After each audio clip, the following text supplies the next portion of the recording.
Right, yes, hello, and welcome back to Free Vinyl Discovery. Quite the throwback today.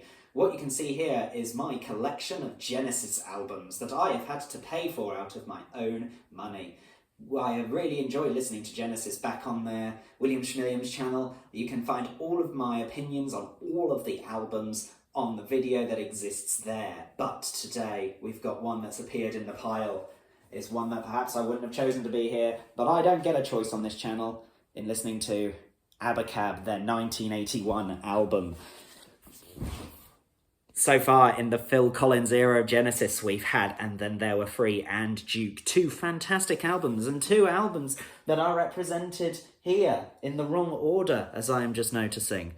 However, here we are, 1981, slots in between Duke and Genesis, which, very annoyingly, is in the wrong order right on the background here. But, nonetheless, it is an album that exists. As you can tell, based on where this has fallen in the series, I've been putting off listening to this album again for quite a while, because it fell quite low on the ranking that I did against all the other albums. But I had to do it, it exists in the pile, and it needs cataloguing. So, my thoughts, have they changed in the year since I did the Genesis deep dive? I can't believe it's been a year since we went through those albums.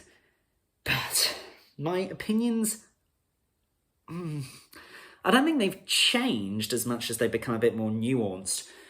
I've had a chance now to listen to these songs again, and there's probably more to this album than I gave credit for originally. I don't think it scratches up to most of the albums. I'm still perfectly content with where it fits in the ranking, but I think the main problem with some of these songs is they go on a little bit too long and there's not that much change.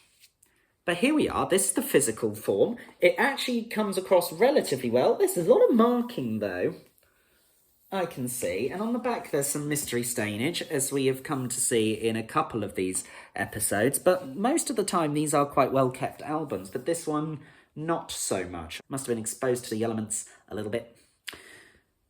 But it plays perfectly, and that's great, because everything else in my collection does too, and I wouldn't want it to stand out as album number 6 in the collection that I'm slowly surmounting. It opens with Abacab, the titular song, which I thought, wow, actually that's really good. The chorus throws me off a little bit though, and I think that's why I didn't end up remembering it very well. And the thing is, the sound of the album is a little bit alienating for me. It's no fun being an eagle alien, as Phil Collins would go on to say in that album over there. But here, it just doesn't sit well with me. There's something about the sound that I think throws me off somewhat. But there are some really good songs. I do remember No Reply at All and Me and Sarah Jane quite fondly. There's a lot more pace and momentum to them than I recalled from my first listen. But I quite liked that. And actually, side 2 opens really strongly with Dodo and Lurker. And I did not give that credit, and it was due in the album ranking and the songs ranking. Maybe it wouldn't have made the list. I'm not saying that my list from that original dive has changed at all. I wouldn't dare. I've done that before and it hasn't ended well for me. One thing that hasn't changed though is Who Done It. It's still a song that throws you through a loop. I found myself looking forward to it coming on though, because I remember it being so crazy in the original listening experience, and it does hold up in that respect. And I'm really pleased that it's here just for the sake of being able to talk about it. The album closes in not a very notable fashion for me, but I must say, it's not as bad as I remembered. Maybe it's because I had so much trepidation going into listening to this album, and it didn't quite live up to that. So that's good news, at least. It's been a little bit of a roller coaster. We're definitely coming to the point in the series where I'm just like, oh, I've got to do this now. Because we're coming near the end. I mean, I'm saying that I think I've got another nearly 20 albums to go, so by no means is this coming to an end anytime soon, God help me, but we're definitely getting to the point where I need to get through the albums now.